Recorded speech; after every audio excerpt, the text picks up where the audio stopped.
Good afternoon, Seattle.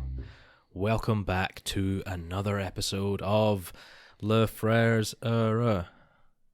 Give me an L, give me an E, give me an S. It's going to take way too long. I know, it's too long a name. Also, I'm not I'm not sure if I would try and keep up if I could spell Heureux correctly. I feel like I might get it wrong. Give me an H, give me an E with a hat, give me a... Does it have a hat? Does it not? One of them I don't does. know. Or maybe it's I don't think it does. Lay does. Does it? Les Freres Heureux. Right, enough shenanigans. Yep. We're on disc 2 of season 9. But you've not told me who you are yet. But you know who I am. Yeah, but you've not told me. But I was going to get to that. You need to well, you should have gotten to it sooner, shouldn't Well, you? why don't you just tell me who you are? I'm Ewan. Are you? Yeah. I'm Fraser. Yeah. And I'm sorry. Yeah, you are. Fine. Should I do the whole spiel?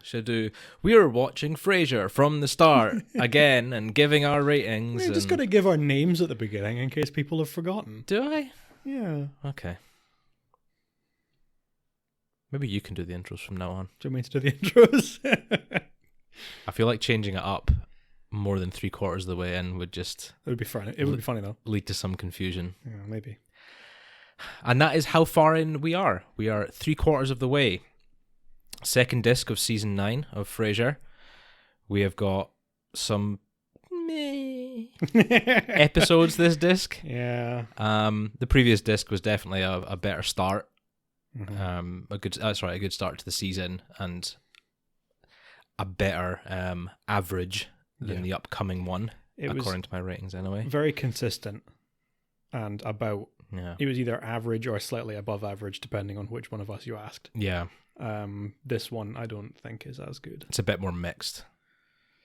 Yeah. Personally, I think it it's still pretty consistent, just worse. Just lower. Okay, no, that's fair. That's fair. But we'll get to that. Yeah. Season 9, it kind of continues this trend of just having that different vibe of Frasier. It's kind of the first disc. I felt like we were almost getting back on track after the season 8, which is feels very different. You know, dealing with all the backlash of Niles and Daphne and everything.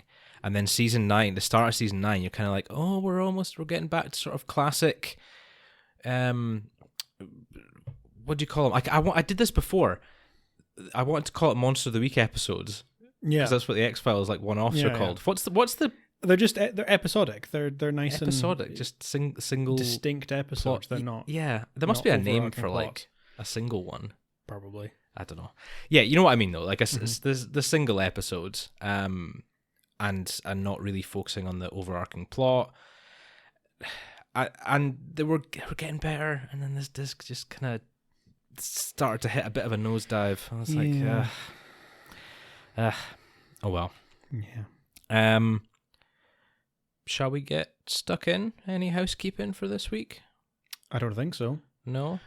I think we've had a significant uptick in listeners. So if you're new to the show, thank you for listening. Yeah.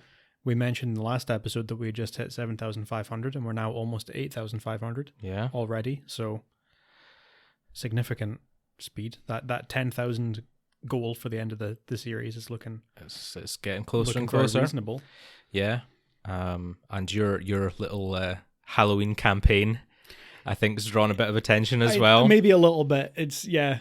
I'm enjoying them. Because you've not shown me. A lot of them I've kind of deliberately not checked. Yeah. Because I want to be surprised that when you schedule them in. A bit mixed. Unfortunately, I'm really running out of ideas and I'm now doing them like day by day. I don't have a stock of them anymore. We'll have a chat after the recording. And 27th today? Is that right? Yeah. Yeah. So we've only got a few more left to do. Yeah. But we'll have a think, see what we can come up with. Yeah. End on a high. Get some good ones. We need to get a good one. Yeah. We had a message on Twitter, which I will have responded to by the time this episode releases, but as of now, I've not responded to yet, asking about the spreadsheet. Oh, I did respond. I responded. You did respond. I saw it. Okay, cool. Yeah, I didn't respond yet. But I went to go and check the status of the spreadsheet, and I think we're about 2 seasons behind. I know. In keeping things up to date. Yeah. So I think we need to get that up to date, and then we'll maybe provide like a sort of public uneditable copy. Yeah. For people to release some keep an eye on. Some interesting data, some tables, and some graphs. My only concern with that is that I don't want to give people I don't want to spoil next week's episode. So if we're keeping it up to date, we need to make sure we're doing it after the episode releases.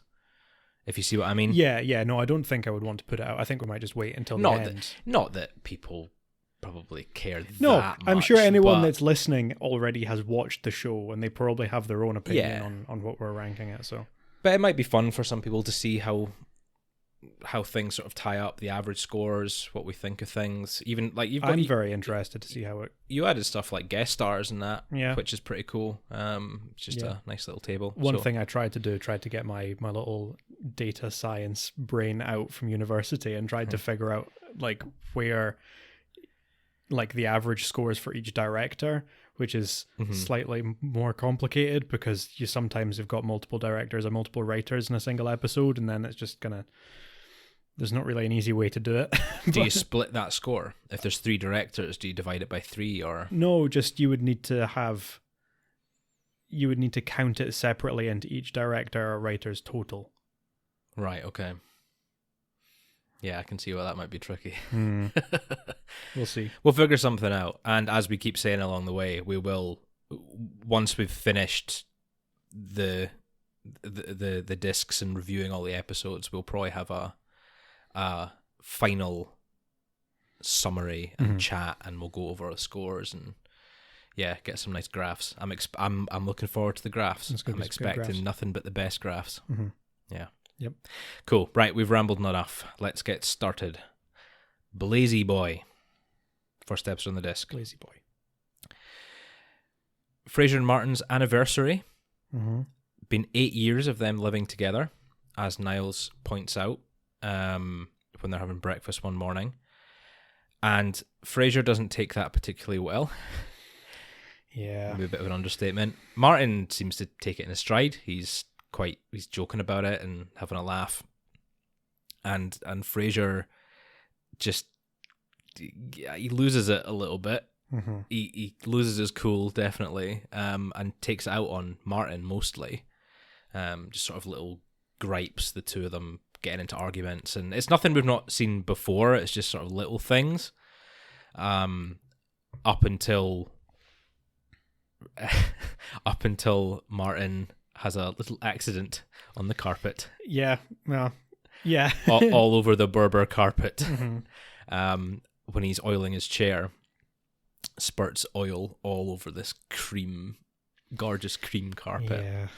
Yeah. An accident, complete accident, but Frasier sees it and freaks out, claiming that there are no accidents. Is that a psychiatric belief? I think so. Is that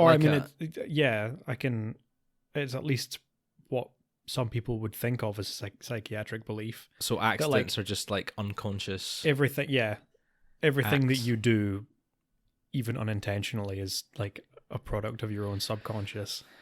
I mean, it's a bit of a stretch. Yeah, I think that's definitely a bit of a stretch. But his firm stance on that comes back to bite him in the next scene when he replaces the carpet and Martin's chair is precariously, very precariously perched on the edge of the balcony. It catches fire and falls off. Which leads to Martin's turn to get angry at Frasier.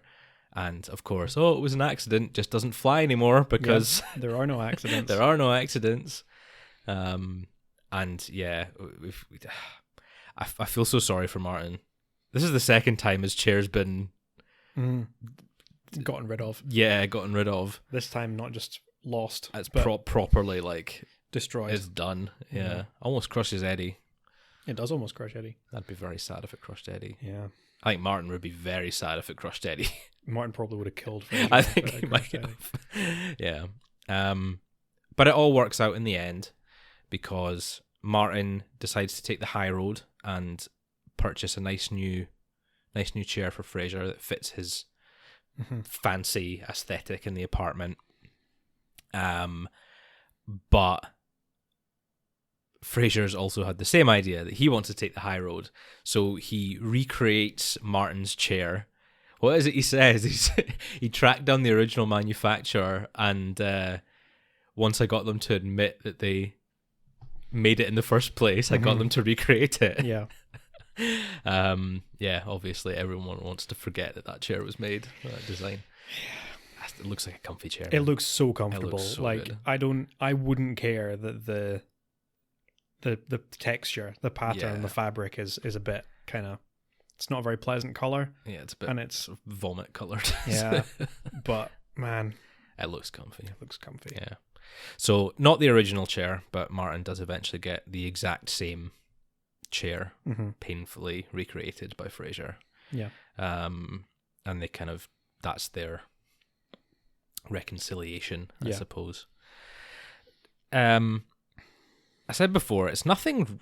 This episode doesn't really do anything new.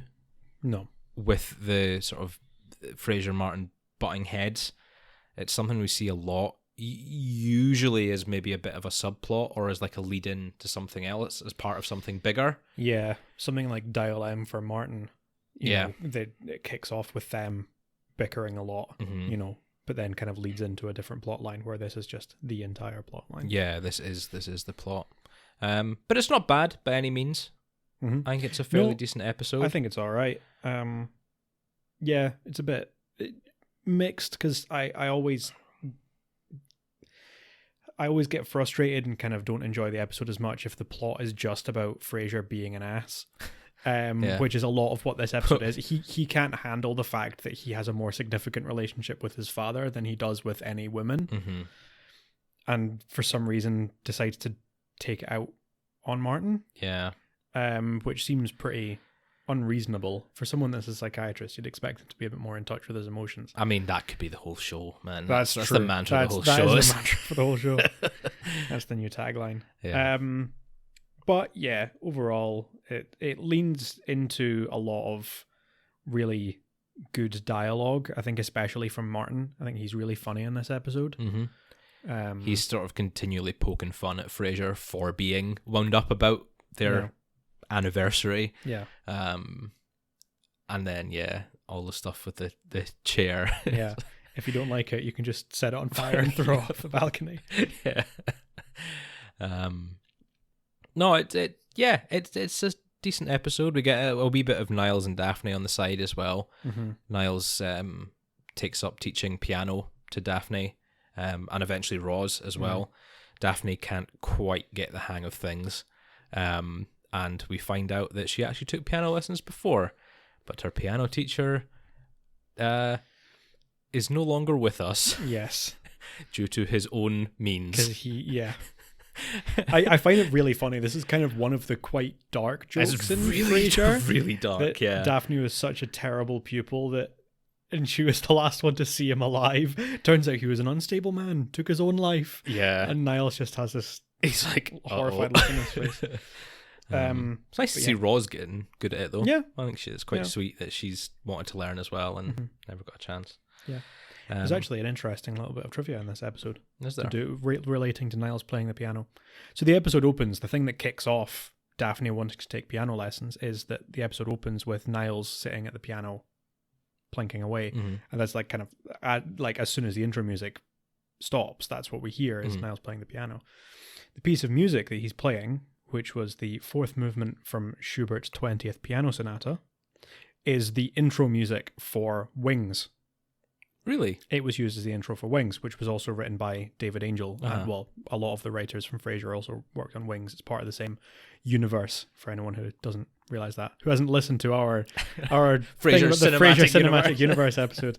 And it was included as a tribute to David Angel, who had, he passed, because this was, must have been one of the first episodes recorded after he had passed away. Oh, that's nice. I didn't know that.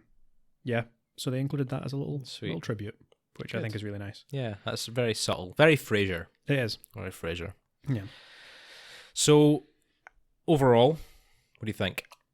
I think it's all right. It balances out for me pretty well because I find the way that Frasier acts very, very frustrating, but I also think a lot of the dialogue's really funny. I think the B plot has its moments, but overall isn't all that interesting.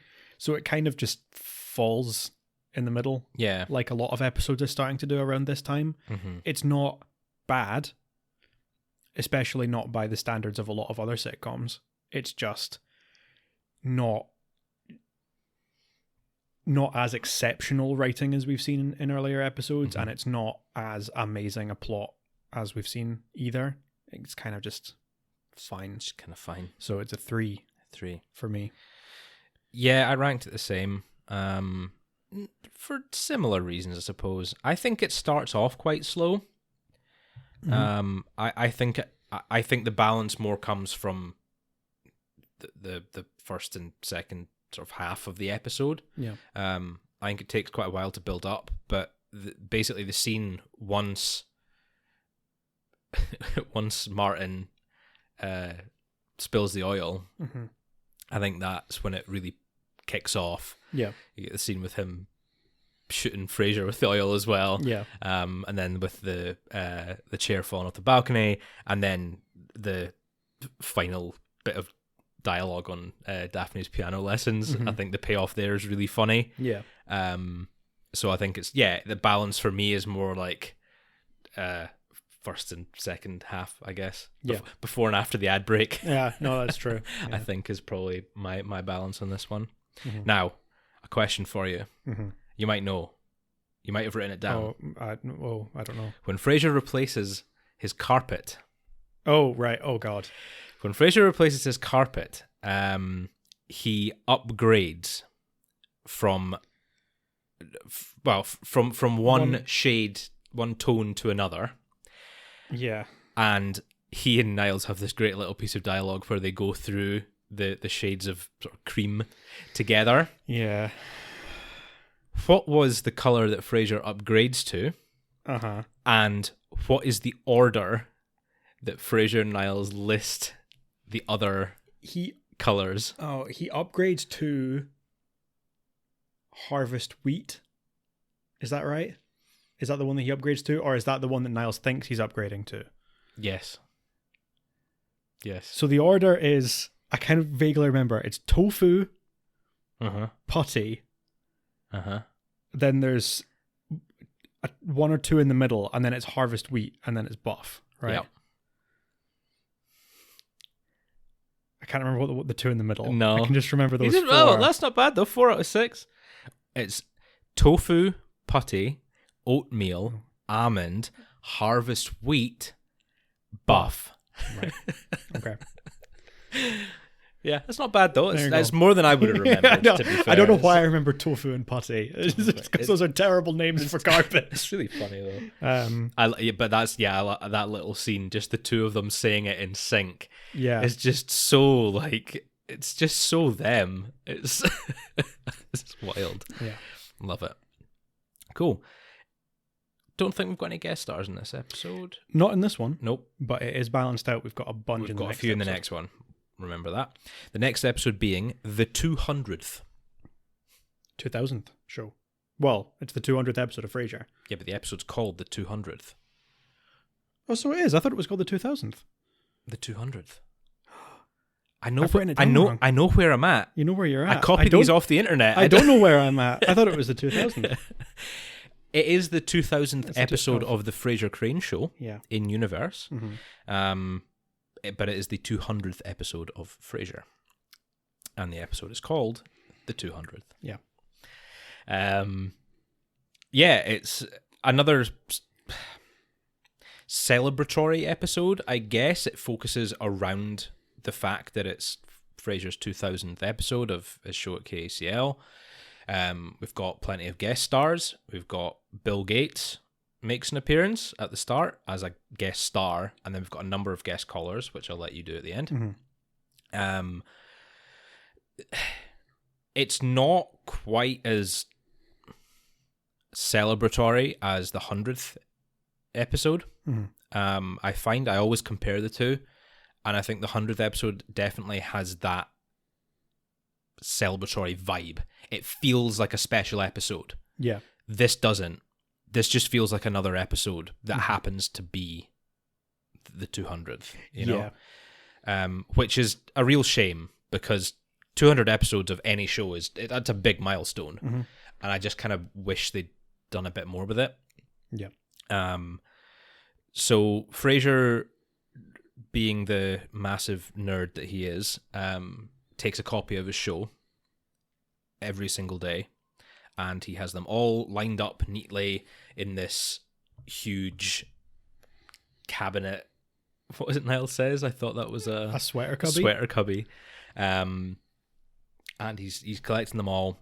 And as he's putting away his 2000th episode, he notices that one of them is the wrong way around. When he opens it up, to his shock, he sees that the disc has the tape cassette, has been replaced. What is it with? It's Hall & Oates. Hall & Oates. The greatest hits of Hall & Oates. And he kind of goes on this.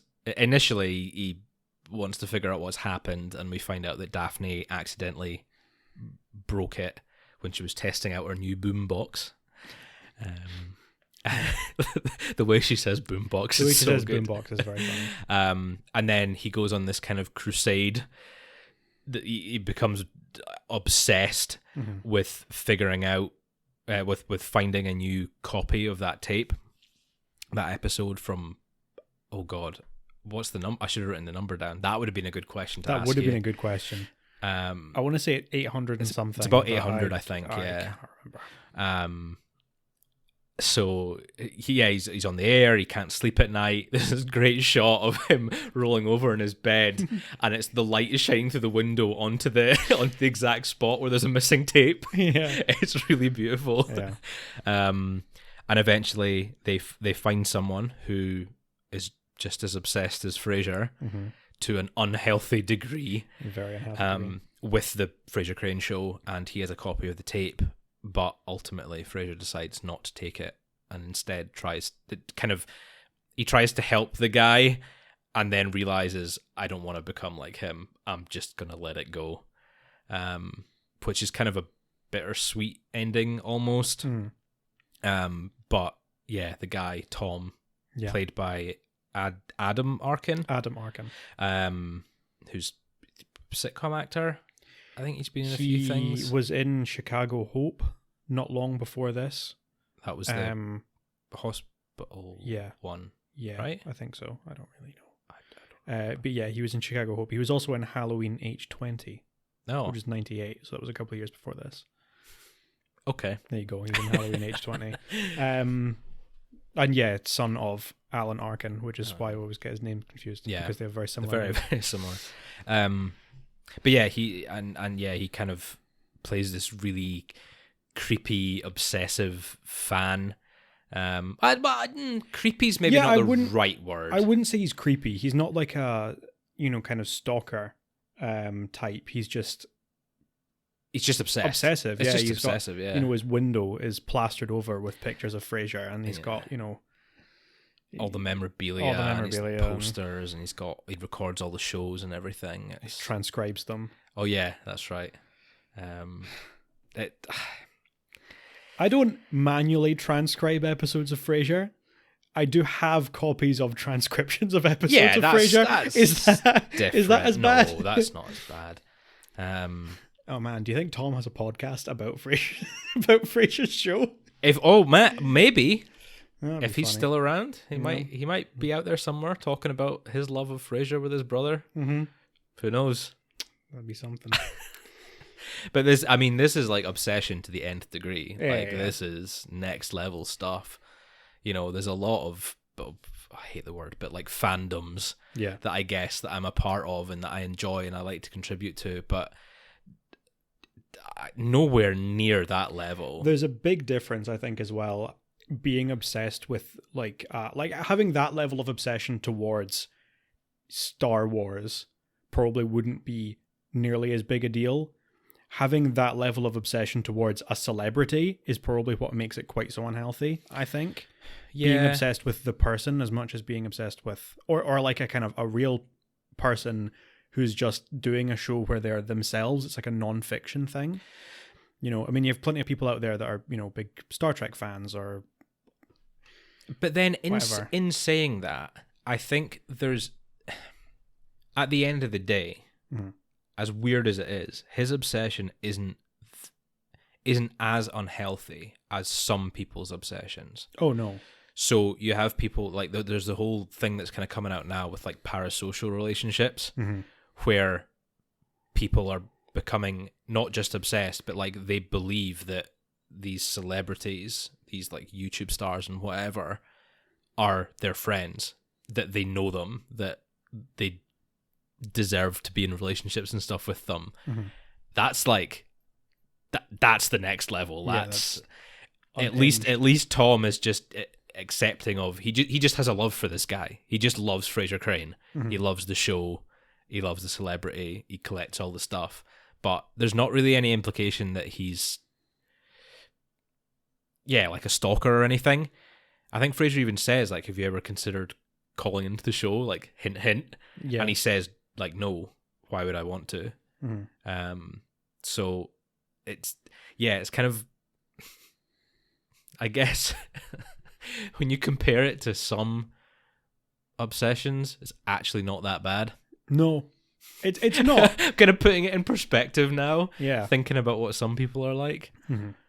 But, at the end, it's still not healthy. It's still not healthy. But... Have you seen the way that some people act if you make fun of BTS on Twitter? Who are BTS?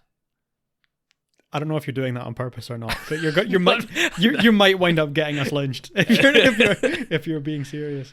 No, and it's things like that. It's people that are like, their whole life revolves around this love for something else, and I don't get it. Yeah, I don't get it, man. I don't even know if you could classify it as like a mental illness, because it's not necessarily, like, in some cases it might be. People are just sort of wired a bit different and see these things in ways that aren't quite reality. But some people just love something so much that that becomes their whole life, that becomes their whole personality. But there's so many other things out there. That's what I can't like get behind it. People who just throw their whole life behind like one show or one band or one series of movies. It's like, man, there's so much. Yeah. Explore more. Watch other things. Maybe that's just me. I don't know. I'm trying not to criticize people too much, because there's probably people that are listening that are like, "Oh, I love Frasier. I love it so much." We're not like I'm actively criticizing. I'm right? sitting here with a Frasier tattoo. I know, man. You know, I drink out of a Frasier mug every day. Yeah. You know, we have a podcast about Frasier. You know, but I think it's this sort of level of like being aware of your love for it as well. Yeah. It's like you know what the limit is almost. And it's not unhealthy. Like, if someone came up to you and was like, I don't like Frasier, you wouldn't hurt them. You shouldn't hurt them. Not physically. But, like, you would accept, okay, that's fine. Like, you do you. I love it. Yeah. But if you don't want it, it's fine. More for me. Yeah. More Frasier for me. Whereas then there's people that are like, oh, I don't like something. It's like, oh, well, we can't be friends because you don't like this. And it's like, well, yeah, fine, okay. Yeah, I've lost good friends over Frasier. Yeah, no, I've not really. I'm just joking. I don't have any friends because of Frasier. Because of Frasier. Right. Okay, we've rambled on enough about obsession. Yeah, I said it right at the start. Like this, I think this episode just kind of falls a bit flat for me. Especially when it's already on a bit of a pedestal, being the 200th episode. Yeah. And comparing it to the previous 100th as well, it's really a step down, to be honest. The plot, even for a standard episode of Frasier, this episode's a bit subpar. it's just nothing really happens. It's a bit boring. It goes unresolved in the end. Frasier doesn't even accept his tape cassette. Yep. So I just leave. Yeah, just not for me. Not for me. I give it a 2. Yeah, I also give it a 2. Actually, it's kind of the same thing. It's like it's just not got an awful lot of substance to it. It really doesn't. It's not. I was surprised that they would go with a plot like this and kind of arguably lean on like the guest stars more, and just their appearance is the special part of the 200th episode, rather than actually creating an enjoyable celebratory plot. But yeah, what can you do? What can you do? Guest stars? You want to go through? Quite a few. So we mentioned Bill Gates. Yes. Appearing as himself. Adam Arkin playing Tom, as I mentioned. Then, right at the beginning, when Bill Gates is on Frasier's show, various people call in, and it kind of is this joke that he sort of takes over and starts taking calls about Windows 98 or whatever. So we get Larry Gelbart, who was a writer, a TV and film writer, who wrote a lot of MASH, the TV series of MASH, not the film, as far as I know. He also wrote Tootsie, which I don't think I've actually seen, but our parents absolutely love Tootsie. Film, yeah. They're obsessed with the movie Tootsie. Alison Janney, the wonderful Alison Janney. Oh yeah, who actually makes an appearance as Phyllis. Yes, soon. The only actress that makes an appearance in the same season as she did a voice role. Really? Yeah. Because we've had a few, like Linda Hamilton was like season 1 and season 4. Griffin Dunn was season 1 and season 3. But Alison Janney actually shows up later in this season. Yeah. Which is interesting. There you go. So yeah, Alison Janney from loads of famous movies. The Hours, do you know I, Tonya? She was really good in I, Tonya. She was. Won an Oscar. Did she win it? I don't know. Might have done. Definitely nominated for an Oscar for that. American Beauty. 10 Things I Hate About You. The West Wing. The West Wing, yeah. Loads of things. Yeah. Loads of stuff. Jennifer Jason Leigh, who was in the Hateful Eight and Single White Female and Dolores Claiborne. She's good actress. And Bobby Short, who was a musician in the 50s. Repeatedly took second place in the charts behind Elvis, which I think is one of the things he's slightly remembered for, is that like if Elvis wasn't around, he would probably be the most famous musician of that time. But now people barely know who he is. That's got to be rough. I would say barely know who he is. That's a bit mean, but like, yeah, he wasn't. I mean, I didn't know who he was. not super famous, but like doing kind of the same music as Elvis around the same time, but just like didn't hit that same level of fame. Right. Yeah. Good. Sorry, Bobby. Yeah. But there you go. Yeah, lots of, as we'll always say, plenty guest stars. KACL episodes always, they pull out the stops with the guest stars. They always get really famous people in. Yeah. And it's good to actually get a few more episodes. Like we had a few last disc as well, and I think we've got a few coming up as well.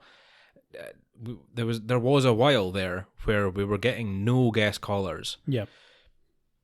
For huge stretches of episodes. I mean, season 8.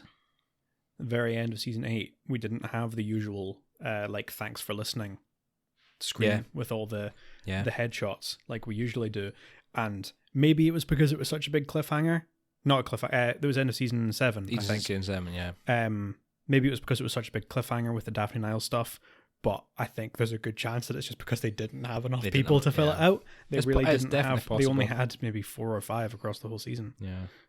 It's a shame because it's a fun little part. It's like it is a fun like spot that guest star, you know. Yeah, and we've had some really good ones. We've actually got another good one later on this season. Yeah, this disc.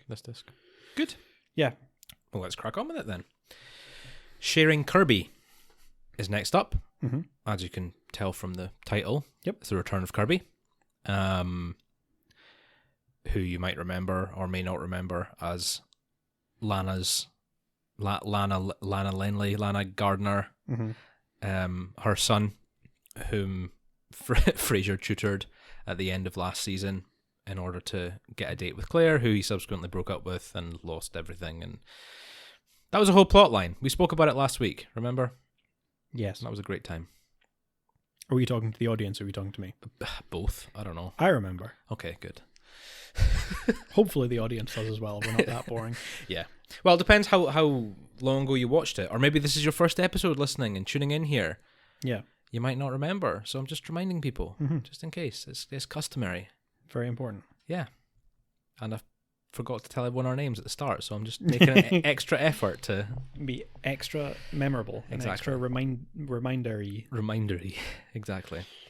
So yeah, Kirby, the sort of stereotypical slacker, reminds me a bit of Shaggy.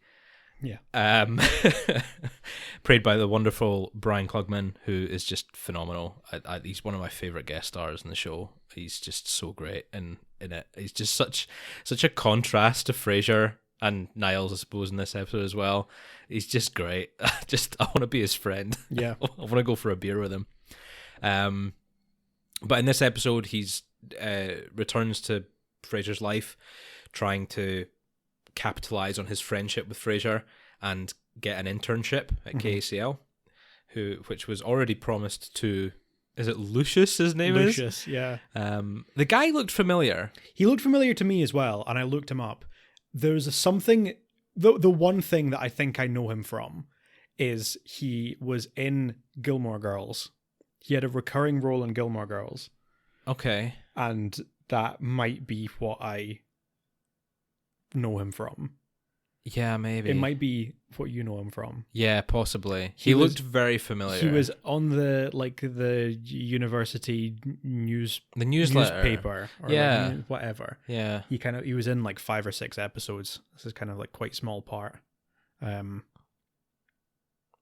Yeah. Might be. But anyway, he plays this, plays very pretentious, similar to Frasier. He plays the shamisen. Went to, what is he, Oxford or Stanford or something. He's got like a, honours program or whatever. He's just perfect candidate. And then Kirby comes lumbering in. But Frasier offers to help him out. Kirby gets a bit obsessed. He's obviously struggling to find a job by himself. Leans on Frasier a little bit. And the opportunity presents itself when, after Niles steals away a couple of bottles of Chateau Haut-Brion, which he initially told Frasier that if he ever got his hands on, he would share, but his selfishness gets the better of him. So in order to make things even, Frasier sort of offloads Kirby to help Niles rearrange his library. And that goes about as well as you would expect, with him getting cheese puff dust everywhere and creasing the spines and kicking himself off the wall on the slidey ladder thing. I really want a slidey ladder. A slidey ladder thing would be cool. Like, that's the dream.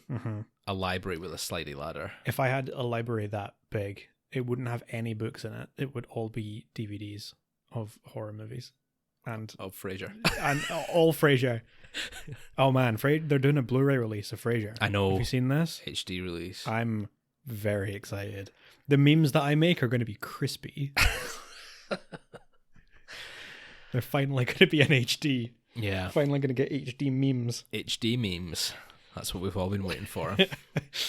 I'm looking forward to it. So, yeah, Kirby inadvertently, or perhaps deliberately, I don't know, maybe, mentions to Niles after he's about to get fired, his friend Christy calls, Christy Mulvihill calls looking for Kirby, and Niles recognizes the name, so Kirby lets him know that he's this. I'll try that again, right? So there's the Mulvihill wine cellar is like legendary. It's Grandpa Mulvihill's pride and joy, and it's known throughout all the wine circles and wine clubs and everything around Seattle. And Kirby and Christy use it as a make-out spot. What is it he says? It's like, Niles says, "Have you seen the bottles?" And Niles says, Kirby says, like, well, I'm usually with Christy, so I'm usually looking at the cans, if you know what I mean. Looking at the jugs. Jugs. It's not cans. Oh, it's jugs. Yeah. Damn. Yeah, it's a good line. It is a good line, though. Very funny. Even if I misremembered it, it's still funny. And this, kind of leads to a bit of a bidding war, I guess, between Frasier and Niles trying to woo Kirby into letting them get access to the Mulvihill wine cellar, buying him new shoes and just giving him money and taking him out to dinner and everything. And their competition, as it always does, goes too far. One of them steps over the line. This time it happens to be Frasier, and he offers Kirby the internship at KACL, and then immediately realizes what he's done. Yep. In the heat of the moment. And yeah, that's that. We get, I think, one more appearance of Kirby. Just, unfortunately. I think so. I think it's just the one in the next disc, which is a great episode, but it's a shame that it's the last of him. Yeah, I feel so. Everyone is in the wrong in this episode, right? You've got Niles, who stole away the bottles, and then he tried to keep the fact that Kirby knows the Mulvihills from Frasier. You've got Frasier, who deliberately offloads Kirby on Niles, knowing that he'd do a terrible job of his library and basically ruin it. And then Kirby, who's just taking advantage of these two old dudes, kind of pitting them against each other. Yeah, it's not quite blackmail, is it? No, I guess not. It's just he's manipulating each other. them, Yeah, manipulating. So it's just everyone's been a bit of a dick in this episode. But Kirby gets his job. Frasier presumably gets his visit to the wine cellar, and as we see in the credit sequence, Niles gets Lucius to come and help him. Lucius comes to fix the library and play the shamisen for him. Play the shamisen. Yeah. I think it's a really funny episode. I think it's really great. I just love Kirby. Yeah, I think he's just amazing. Kirby is good. As like just the contrast between his freeloading, freestyling, just free thinking. What's the word? He's free slackering. Is there a technical term for being a slacker? Slacking. No, that's when you walk along ropes. Remember, you get the tight ropes. Is that slacklining? Slacklining? I don't know. Maybe you don't slackline. I don't slackline. Okay. I don't do sports. I don't. You know I don't lift. You know I don't lift. Just having that free spirit. Free spirit was what I was going for. Okay, yeah. Up with these two. He's just having a good time. Uptight elitists is just, it's always funny. So I do love it. What do you think? I quite enjoy it. I think it's all right. Yeah, kind of middly again for me. On the upper end, a bit above average, but I would still give it a 3. A 3. Okay. You know, I don't think I can quite give it a 4, but it's kind of a high 3. We've got one thing that you've not mentioned is there's a B plot with Martin and Daphne, which I think is quite funny. Martin's getting his blood pressure tested at random intervals. Oh, is that this episode or is that the next? No, that's this episode, isn't it? Yeah, that's why I didn't write it down, because I thought it was the next episode. But actually, yeah, it must be this episode, because the next episode, Martin's trying to get the prescription from Niles. Yeah.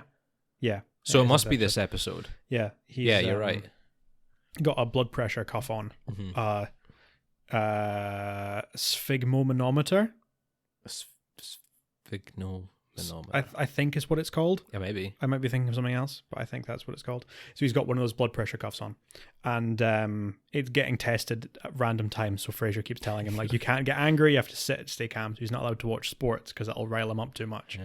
So he has to sit with Daphne and eat his heart-smart meals and watch rom-coms, and he gets quite into them. He gets into it, and then at the end, when he's told he can take the cuff off, he decides to lie to Daphne and say that he needs to keep it on for another couple of hours so that he can finish watching Ghost with Daphne. That's Ghost they're watching, isn't it? Yeah. Well, presumably, I don't think they say it is, but Daphne does say, like, there's no love more pure than that between a woman and a ghost. Which is, yeah, very funny. If you so much as hum one line of that Righteous Brothers song, I will come at you. Oh, man. No ghosting. No ghosting. No ghosting in the pottery class. Yeah. Yeah, no, I ranked it a little bit higher. I gave it a 4. Mm-hmm. I love Kirby. I think he's just one of my favorite characters. So anything that he's in is absolute gold. I think the next episode in is a bit better. Mm-hmm. Not saying I'm giving it a 5, but I think it is better than this one. But this one still has its moments. I still think it's really funny. Martin and his red balloon. Yeah, he starts to get annoyed, and Frasier tells him to think of all his anger being balled up in a red balloon and then floating away. There's a couple of times during the episode you see him start to get riled up, and then Martin just kind of like looks off into the distance, stares into the sky, and then it's suddenly calmed down. Yeah. Good. Well, one more Kirby ep, and then that's it. I know, it's a shame. I know. It's a shame. Poor Kirby. But we've got another great guest star in the next episode. Well, 2, I guess, technically. Well, 1 recurring guest star and 1 new guest star. Yes. You sounded questioning there. I wasn't asking. I didn't. No, I'm looking at my notes and I realised that I didn't write down who some of these people are. How could you? Because I'm an idiot. That's I can fine. see the names there, but I can't actually remember exactly when it is that each person shows up. That's fine. But, okay. Junior Agent is the next episode. We've got the return of BB, Mm-hmm. and her new junior agent, played by Kirsten Chenoweth. Yes. Who I love. She's pretty great. I think she's really good in this. amazing. I think she's so funny. Mm-hmm. She's got a very like high-pitched voice and very sort of what's the word? Gentle almost. I guess. The way that she presents herself, it's very I don't know. What's the word for it? I'm not sure. I'm not sure what you're getting at. Like I don't know. Yeah. I don't know. Okay. I can picture what I'm trying to say in my head, but Yeah. I can't think of the exact descriptor for it. Mm-hmm. So she plays BB's junior agent, and BB kind of offloads her onto Frasier after she finds the hot new client in town, Dr. Zach. Dr. Zach. Who's like the sexy version of Frasier. Sexy version of Frasier, yeah. He's kind of billed as no, I forgot. I wrote first note on this was a challenger approaches. Yeah. Yeah, he's sort of the new radio psychiatrist in town, even though he's not. I think it's implied that he's not quite got all the qualifications that Frasier has, but because he's young and attractive and talks about the steamy, sexy topics, everyone's in love with him, and he's kind of taken a lot of the viewership away from Frasier. So he's getting jealous, goes to BB, and it turns out that BB's representing him and making him famous. Yeah. So this, I think he kind of fires BB here, doesn't he? Again. Yeah, I guess. Because the next time they meet, she's not his agent anymore. I don't think. What's the next one that she's in? Is it The Devil and Dr. Phil? I think it's The Devil and Dr. Phil. Is that season 10? I think so. And then, yeah, then she's back to being his agent right at the end of the show. By the end, yeah. So, yeah. So yeah, it's the last of BB we see for a wee while. But he's less than happy about Portia Sanders, the junior agent, taking over, and basically spends the whole episode just finding ways to avoid her. Mm-hmm. He's actually quite rude to her. She's got a job to do. She wants to help. She clearly has ideas. I think it's Roz that says, like, well, she's very persistent. Like, that's something you want in an agent. Yeah. She's trained from BB. Like, I don't know about you. I'd give her a chance, at least. But, of course, Frasier knows better. He always knows better than everyone else, even the people who do these things as their full-time jobs. So he kind of represents himself for a while and waits to see if other agents will jump in and take him on, but they never do. Yeah. And Portia finally proves herself at the men's athletic club, the spa. Frasier and Kenny go down to have a little chat about advertising, and then she steals Kenny's pants. Yeah. And tells them both to sit down, shut up, and listen to her proposal, and nails it. So presumably she stays as his agent for a while. It's the only appearance we actually have of her on screen, but she does a good job. She's got small but powerful like stature. Yeah, she's quite a short woman, but she's very. It's not loud. I mean, she is loud, but that's not. I'm not saying like she's a loud person. She's just very. Yeah. Powerful. Yeah. Which probably the thing that I know her from beyond this. I say know her from. I've never seen it, but the thing that I know that she was in beyond this, I think of her most famous role was in Wicked. Yes. She was the good witch in Wicked for a long time on Broadway. Yeah. So she's a phenomenal singer. She's got a... And you can kind of tell that she's coming from that sort of like contemporary sort of Broadway musical theatre, like in the way that she speaks and the way that she kind of, enunciates and projects her voice a lot. Project, yes. Which, it's like what you're saying. It's like she's small, but she's loud. I don't. Not in a bad way. In the way that she's clearly projecting her voice a lot, which is something that you can see probably coming from like Broadway. But she was in The West Wing again, much like Alice. Pushing Daisies. Pushing Daisies. Yeah, she's great in that. Good actress and a good character in this. I think it's a shame that we don't see more of her. I know. I would have liked her to be a wee sort of recurring role, but well. Disappointing lack of BB in this episode. Yeah, she's only in the one scene. Only in one scene. I feel like if they're gonna bring her into it, we could at least get a bit more of her. Because we love BB. Harriet Harris, friend of the show, Harriet Harris. Yeah. So that's one of the main sort of bummers of this episode is there's only one scene of BB, and it's a short one, and she doesn't really get that many great lines in it either. Yeah. The only funny bit is really that she kind of pretends not to know Dr. Zach. Oh yeah. It's like, I told you we were going to meet at the restaurant at 1:00. Whoever you are, and kind of pushes him out the door. It's a bit of a tease. Yeah, a bit of a BB tease. BB tease. And it's like only a minute of screen time or something. But I think Kirsten Chenoweth makes up for that. I think she gets a good little role. She's very funny, chasing Frasier down and leaving notes around his department, messages on a machine and whatever. We've got one of my favourite Niles and Martin scenes as well in this episode. I mentioned before that he needs a refill on his prescription, but he doesn't want to go and get a physical from his doctor. So I asked Niles to do it, but he won't do it because he doesn't know his medical history and stuff, and he has his ethics, his principles. And so eventually he agrees to take Martin to the doctor, and they get pulled over by a cop. And Martin sort of takes the piss a bit and says, and Niles is like, "Oh, sorry, officer, did I do something wrong?" And Martin kind of chimes in like, "Yeah, you took an illegal left turn back there." And it's like, "Thanks, Dad." And he kind of, there's a lot of bribery going on. He says like, "Right, well, I'll flash my badge and get you out of this ticket if you write me the prescription." So Niles is like, right, okay, fine. Writes the prescription and hands it over. And then Martin shows the police officer's badge. He wanders off and then he starts giggling and says like, "I got news for you. That's a buddy from the force. I staged the whole thing so you'd write me that prescription." And then Niles kind of smirks, and as they drive away says like, "I got news for you. I just drew you a picture of a dog." And he opens up the prescription with this dog picture. But I just love that little interaction, I think, between the two of them. It's really funny.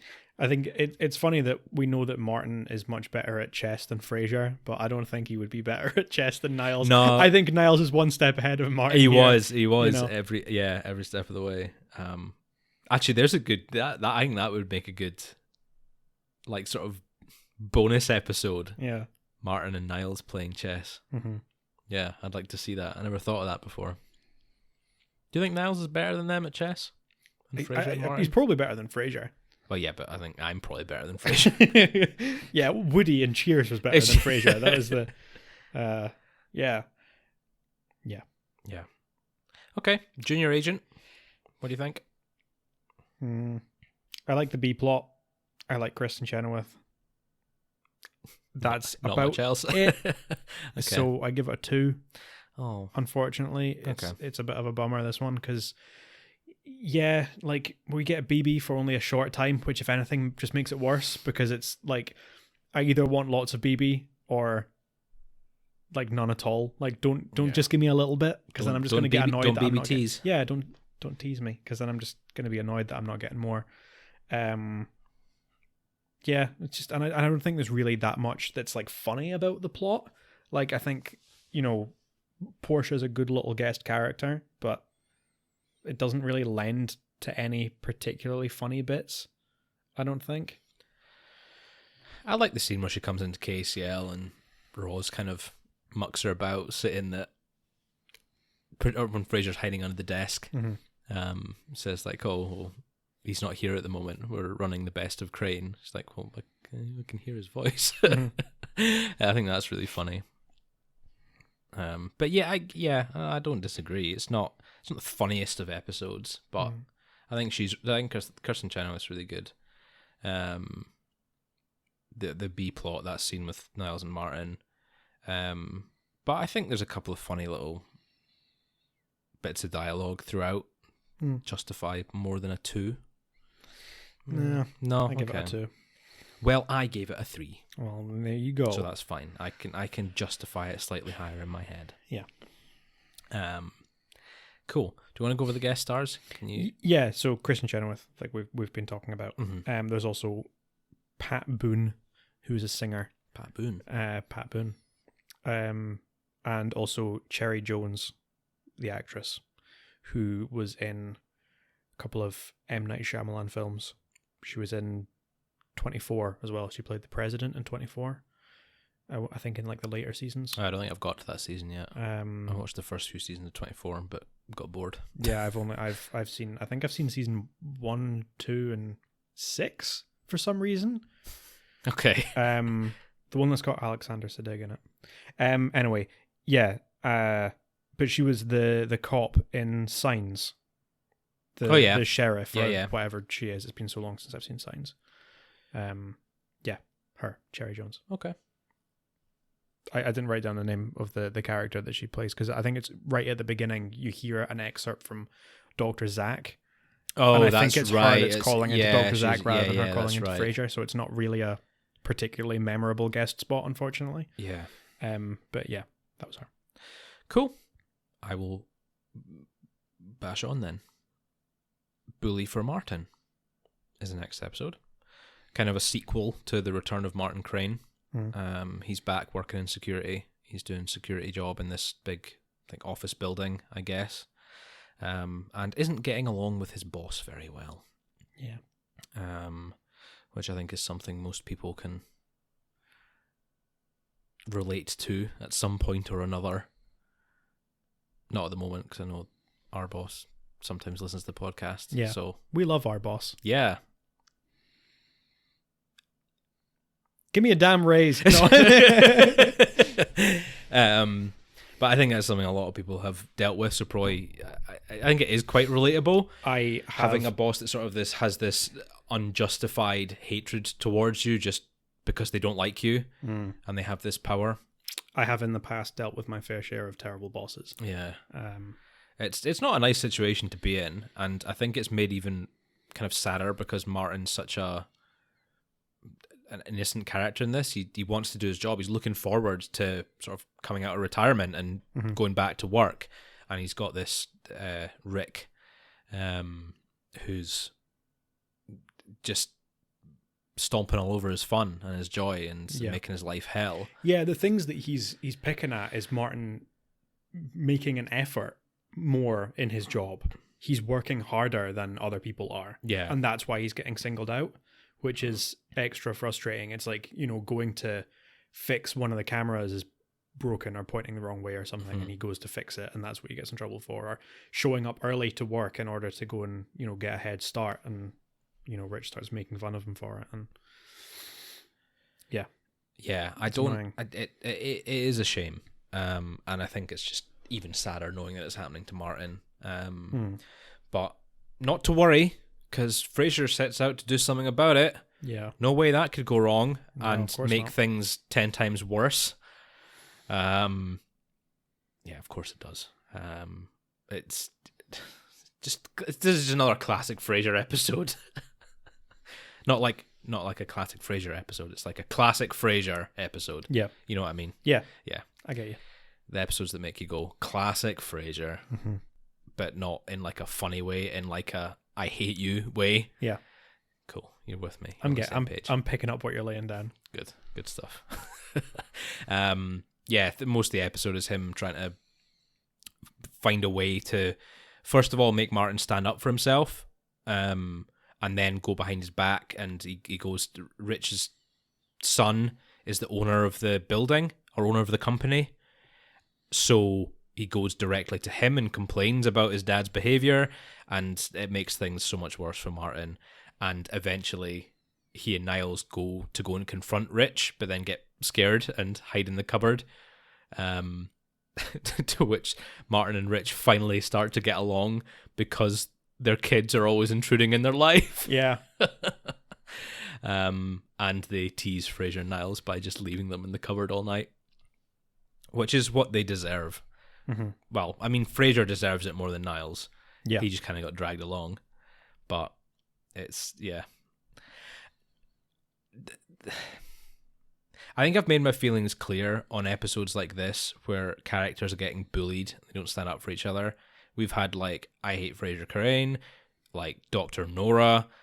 I just really hate these kind of characters that just pick on people for no reason. Mm-hmm. I hate it in real life. I hate it in shows. I don't want to see it in shows. Yeah. Like, I want my characters to be happy. I want my cast to get up to shenanigans. I don't want them being bullied. So this episode is really just, I don't know. Rich is just such a dick. He is. He is. And like,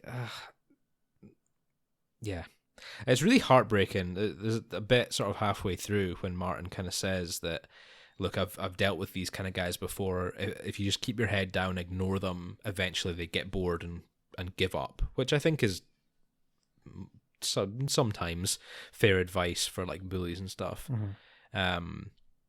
But it eventually gets worse after Frasier intervenes, and Martin kind of says, like, yeah, I don't think I can keep up with this anymore. I think I'm just going to have to quit. And it's kind of like, oh, man, it's really heartbreaking that, like, I know it's just a show, but it's sad that someone like Martin would be forced to quit because of someone else and because of someone else's unjustified behavior. Mm-hmm. Makes me sad. Yeah. Yeah. I really like the actor that plays Rich, Emmett Walsh. Emmett Walsh. I think he's really good. He was in Blade Runner. Oh. He plays like the police captain in Blade Runner. I've still not seen Blade Runner. You've never seen Blade Runner? No. Man. I've got it on my shelf. Yeah. And I've just never sat down to watch it. It's a very good film. Yeah. Fantastic soundtrack. I have listened to the soundtrack. Vangelis. Yes. As always, incredible musician. Yeah, he was in a few other things. He was in Critters. He was in Knives Out, apparently. Although I don't remember who he played in Knives Out. I've not seen Knives Out either. Okay. Sorry. Knives Out is a pretty good film. Yeah. I like it. I think it's a really good... There's a new one coming out, isn't there? There is. Yeah. Yeah. I had issues with things they did in Knives Out, but overall I think it was a very, very well made film. Okay. So I'm excited to see more. Especially more of Daniel Craig's character, because Daniel Craig is the detective main character. I like Daniel Craig. He's so good in this. He's so good in Knives Out. Okay. And I'm excited to see more of him. But yeah, he was in that apparently, but I don't remember who he played. And Charlie, the boss, who's Rich's son, mm-hmm. is played by Robert Picardo, who was in Star Trek. Yes. For a long time, he was in Star Trek Voyager. Was he a captain? No, he was the emergency medical hologram. Okay. So he was like the kind of medical officer, but they didn't have an actual medical officer. He's just like holographic. Oh, right, okay. So he was kind of AI. He's very funny, very, very funny character, just playing this total, like, straight-laced, like, completely emotionless doctor. Okay. Very, very funny. But he was in loads of Joe Dante films as well. He was in The Howling. He's the villain in The Howling. All right. And then off the back of that, did Gremlins 2. Gremlins 2, the new batch. Gremlins 2, the new batch. And also, he had a small role in The Burbs. The one with Tom Hanks. Tom Hanks, isn't it? Yeah, which is actually a very funny film. Yeah, I really like Joe Dante films, so I like seeing Robert Picardo because he shows up every so often. I think the two of them must have gotten along very well because he keeps bringing him back for like small roles and like cameos. Good. Yeah, it's a decent lineup of guest cast. Yeah. Is it enough to save this episode for you though? Not really. No. Unfortunately, I don't particularly enjoy it. I always hate the episodes, and I've said this before. I hate the episodes where the only conflict is stuff that Frasier brings on himself, and this isn't that, which is good. But also, I always find it really frustrating when it's other characters are having the plot, and yet maybe 75% of the episode is Frasier having a conflict about someone. He's having like an internal conflict about, oh, someone else is having a problem, and it's suddenly I'm making it my problem. Yeah. I always find that annoying. Like, one that I remember complaining about was the last time I saw Maris, where it's like the episode is about Niles splitting up with Maris, going into divorce, having this like emotional breakdown, and yet it feels like so much of the focus on the episode is about Frasier being like, how can I fix this for Niles? How can I stick my nose into everyone else's business? And this is the same. I think it would have been a better episode if it was about Martin fighting back against this arsehole boss that he's having to deal with. And I think Emmett Walsh is a really good kind of villain. I always like having a good villain. And yeah, I guess like back in season three, last time I saw Maris, you're kind of, the show is still very much primarily Frasier. Yeah, definitely. So I think, I can kind of wave off that one as being like, well, they're not really expanding the plot too much into the other characters quite yet. Yep. But we're in season 9 now. We've had episodes focusing entirely on other characters. We've had episodes without Frasier in it. So I think your criticism now is completely valid. Like, there's no reason for it not to be a Martin-centric episode with Frasier and Niles at the side. Yeah. So yeah, I completely get that. That's a shame. Did you tell me what you ranked it? Did I interrupt you? You got a 2. A 2, yeah.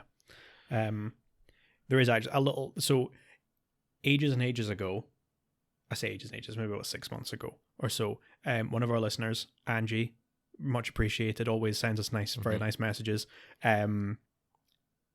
every so often would send me screenshots of episodes of Frasier on Instagram to challenge me and see if I could name them. And there was one that was from this, and I got the episode right, but she said, right, what was the name of Frasier's bodyguard? And I couldn't remember for the life of me. And I was like, you know what, I'll get back to you when we reach season 9, and I remember. And he's called Sanchez. So there you go. Yeah.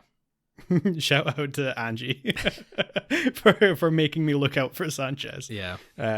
Sanchez, Frasier's bodyguard. I like Sanchez. He's very funny. I mean, for someone with no lines, he just sits in the background. Yeah. He's a funny little character.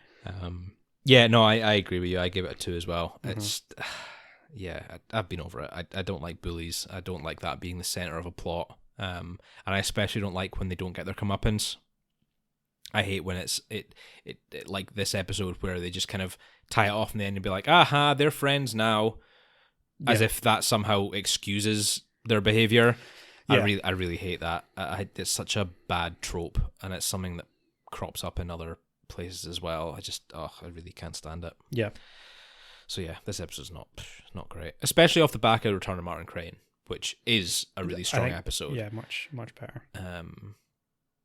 Actually, the next episode in the line of Martin's security shenanigans is even worse, actually, I think, maybe.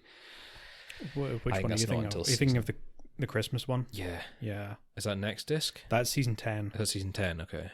Can't remember when it is. Is there a Christmas special in season 9? There might not be. Possibly not, actually, because we've had Halloween. We've had Halloween. Yeah, don't know. That's fine. We don't need to worry about that one for a while. But for now, we've got a two-parter to round off the disc. Mm-hmm. We decided, because neither of us have watched the second we didn't watch season that we will split it into two. So we'll do the first disc this week. Yeah. The first episode this week. And the next episode is the start of next disc. So you'll get a little cliffhanger on the podcast. So exciting. Cliffhanger, yeah. And it is a great cliffhanger. It is funny. It is really funny. So we have Mother Lode, part 1. The first on-screen appearance of Cam Winston. Yes. Everyone's favourite neighbour. Oh, man. I do love Cam Winston. Cam Winston's great. What's the name of his actor? Brian Stokes Mitchell. Again, another accomplished theatre actor. Mm-hmm. It's kind of a trend for the Frasier guest stars, is a lot of them seem to be, award-winning theatre, Broadway, whatever. Yeah. Which I guess fits the show. It kind of fits the attitude of a lot of the main cast of the show, and probably helps behind the scenes for them all to get on and have good camaraderie. Mm-hmm. Yeah. But yeah, Cam Winston is just so great, so evil, but like justified evil. Yeah. Just putting Frasier in his place. It starts off with him parking his behemoth next to Frasier's Beamer. The Behemoth XL. The Behemoth XL. And Frasier gets his car all wet trying to climb out through the roof and get out the back, which kicks off a bit of a... I was going to say prank. It's not a prank war. It's just a neighbourly war. Yeah. Them taking shots at each other over the next few days. When Cam comes to the door. It's actually, you know what? This disc has some of my favourite lines of the whole show. Some of the most quotable ones as well. When Cam comes to the door, and they're having this little argument, and what is it Cam says? It's like, if your not excuse, your substitute for masculinity. Mm-hmm. And Frasier says, well, if mine's a substitute for masculinity, then what's yours? And Cam says, bigger. And Martin like giggles. He's cracking up off to the side, and just the delivery of that line is so good. And the back and forth between the two of them, they've met their match with each other, and I just love that. Mm-hmm. The only reason you want me to move your car is so you've got more room to swing your fat ass into your BMW. Yeah, he's so funny. He really is so funny. He is great, and it's not the last we see of him as well. We get a couple of Cam Winston episodes. So that's kind of the first half of the plot, is the two of them going at it. The other half is Niles and Daphne deciding to move in together. What starts off as a simple exchanging of overnight bags turns into them deciding to stay together. But that's put on hold when good old Gertrude Moon, Daphne's mother, and Simon, whom I'm sure you all remember, make a reappearance and come to stay for a while with Niles, while Daphne stays at Frasier's because she doesn't want her mum to know that she's not a virgin. Yeah. As if living together makes wouldn't that necessarily. But yeah, it's very weird reintroduction of Gertrude. Like, she's always shown to be very controlling, but she's never really known to be like sort of religious, I guess. I'm presuming that's there's a religious reason that's for the religious reason, or just being kind of traditionalist. Yeah, them not sleeping together. But it's the only note I wrote for this episode was Gertrude. Yeah, because that's pretty much my feelings of it. It's if it was just this episode, right? If it was just this two-parter that she was in, it'd be fine. I think it's just the fact that she sticks around for so long off the back of this and becomes almost a part of the main cast. It's too much, man. Yeah. It's too much, man. Her controlling attitude over Daphne and everyone else, to be fair, even though she's not their mother, is just really uncomfortable to watch. Yeah. And unpleasant, and she's just not a nice person to be around. And I don't like it. Don't like watching it. Don't like hearing her. Mm-hmm. I just don't like it. Yeah. It's one of those, like, as you say, if she was in one episode or one, like, two-parter, and it was just a kind of, she was just an antagonist for this one little plot, I'd probably like the character, and I'd be like, I think she's really funny the way that she, like, bounces off of Daphne and Niles, or they bounce off of her, I guess. Yeah. But yeah, it's just the fact that I know that this is the start of, I mean, basically a season and a half of her being in near enough every episode, and just not being a fun presence in those episodes. Overstaying her welcome. Absolutely. Significantly. Yeah. And the reason that she sticks around, as we find out at the cliffhanger of this episode, is because Daphne's father has left her. Finally run off after years of mistreatment. Yeah. He's given up on her. And that's why they've come to visit in America. And just at the end of the episode, Frasier's giving this great speech about how they should go off and see the great lands of America, and it ends with the American flag coming down the balcony behind him. And it's so well timed. Everyone's like, how did you do that? Yeah. And Frasier realizes that it is his upstairs neighbor, Cam Winston. And he does the iconic line. He does it. He says it.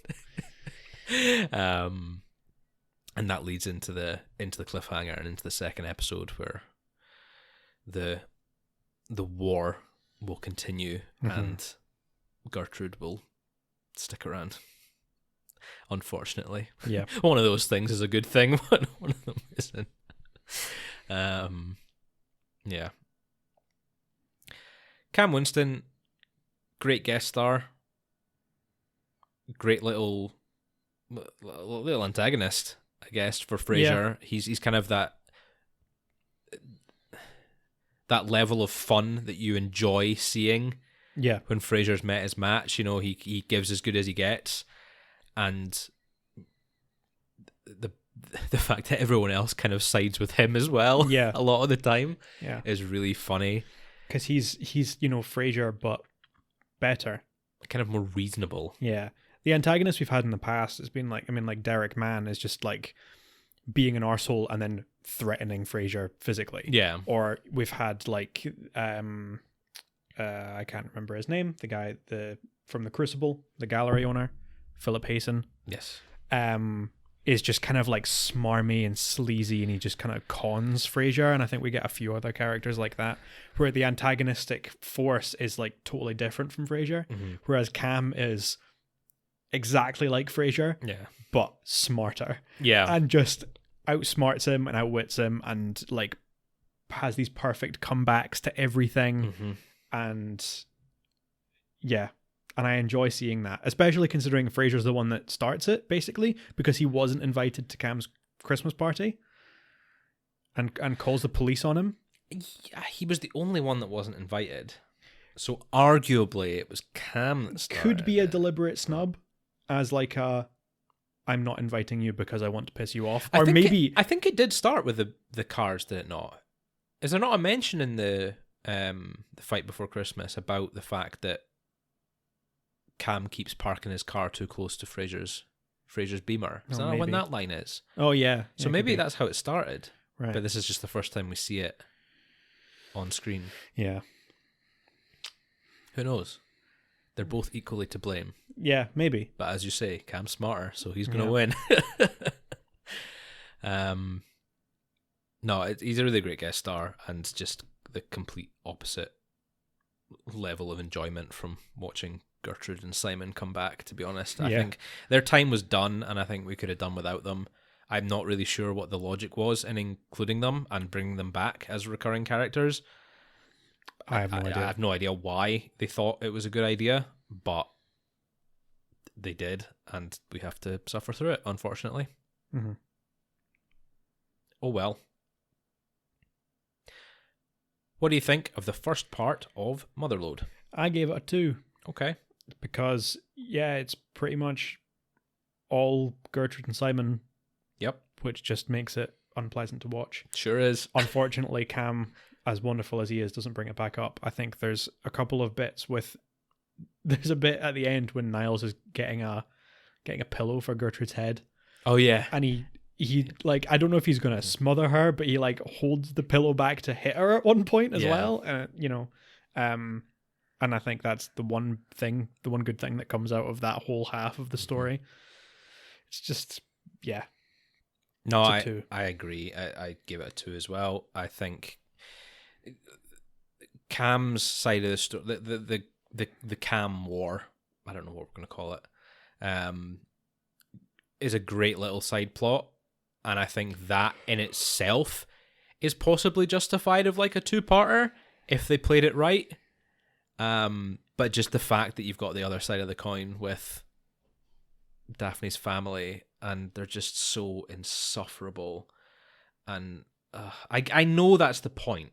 I know they're meant to be insufferable, and you're meant to not like them, but it doesn't make it any easier to watch. No. Which is a real shame. But what can you do?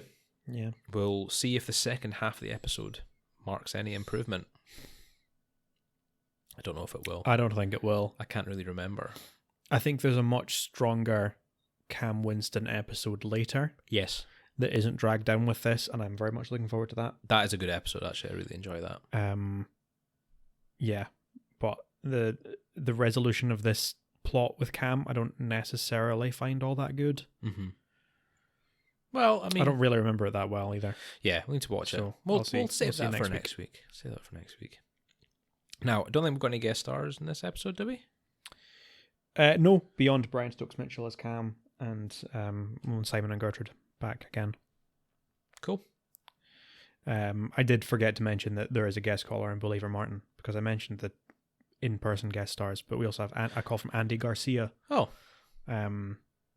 Of The Godfather 3 and the Oceans 11, 12, and 13. I know the name, and I would know his face as well. He's one of those actors actors never tie them together. Definitely would recognize if you saw him. Yeah. Very famous. Been in lots of different things. Mm-hmm.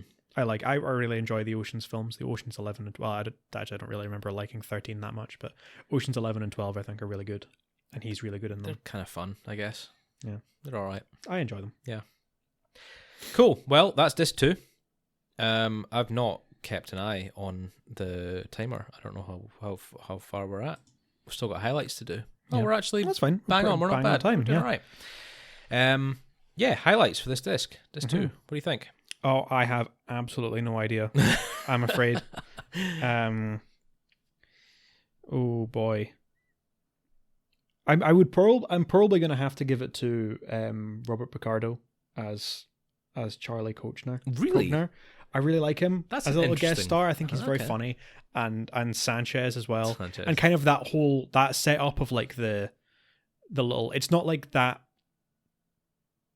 whole plot. It's just a little subset of that plot. Is when he appears and Frasier sits and tries to have the dialogue with him, and it just doesn't work. And he makes a joke about Martin not being able to stand up for himself, and Frasier says, "Oh well, he fought in Korea," and Charlie says, "Did he, or did you fight the Koreans for him?" And I think he's very funny. Yeah, he is good. He's just I just love Rob Picardo as an actor. I think he's great in everything, so I like him in this. That's fine. Yeah, I think I've discussed all like my highlights as we went through the episodes, and I only save them to the end. But I mean, I love Kirby. Mm-hmm. I love a lot of his lines are just really funny. I'm normally looking at the jugs is great. Kirsten Chenoweth as a guest star, again, really enjoyable performance. I think I'm going to have to give it to the carpets. The carpet colours. I think that scene is just excellent. Tofu, putty, oatmeal, almond, harvest wheat, buff. Yeah. Yeah. It's going to take some getting used to. It's going to take some getting used to. Yeah, I'm going to have to give it to that, I think. Yeah. That's a fun bit. It is. It's really, really funny.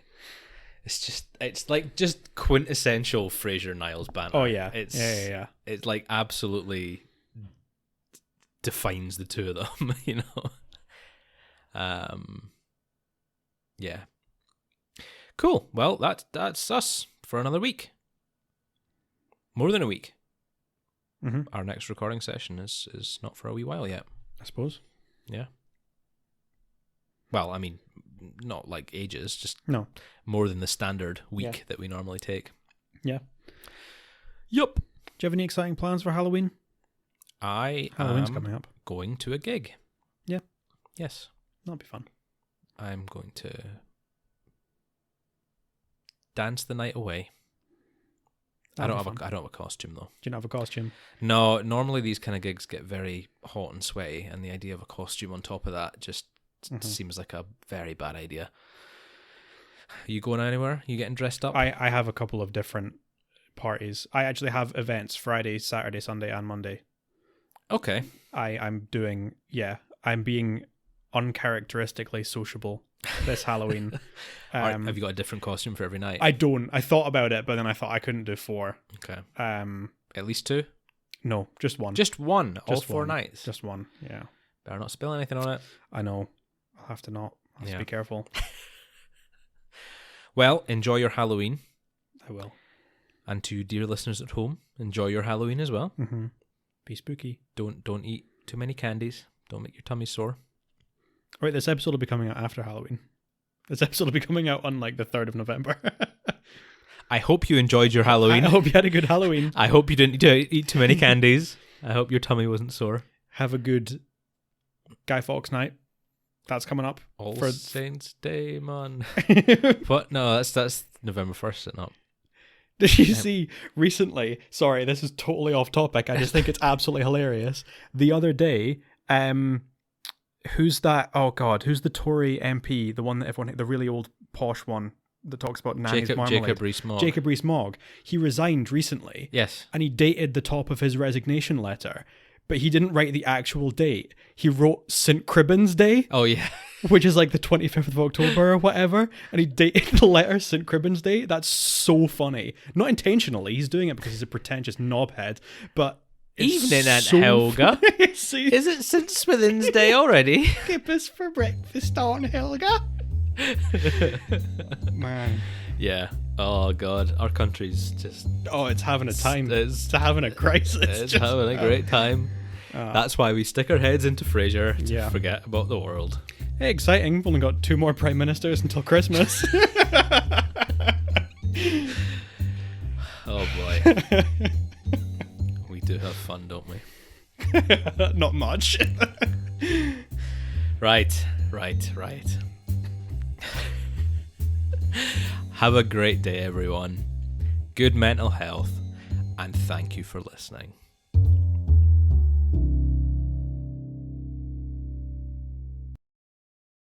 This has been a Happy Brothers podcast. Make sure to follow us on Twitter and Instagram at HappyBrosPod. All opinions are our own, and as always, special thanks to Leah O'Donnell for the show's artwork.